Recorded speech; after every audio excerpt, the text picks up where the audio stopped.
राईटला इकडे इकडे राईट लवकर.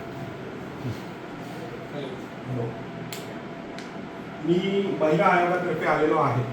तुमचा चित्रपट महिलांवर अत्याचार जास्त प्रमाणात करायचं कसं ते शिकवतो, त्यासाठी मी खास आलो तुमच्या विरोधात कंप्लेंट फाईल करण्यासाठी.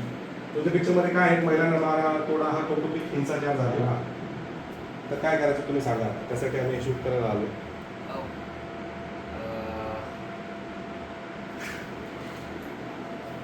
म्हणजे बघा हा माणूस किती हे आहे, महिलांवर अत्याचार विचारलं तरी तो गांभीर्य घेत नसून तो हसतोय. म्हणजे काय म्हणायला पाहिजे, कौटुंबिक हिंसाचार. त्याला दळण कटिंग म्हणतात. म्हणजे जर आपण कटिंगला गेलो आणि बायको आली दळणाला पैसे नाही तर तिथंच थँक्यू.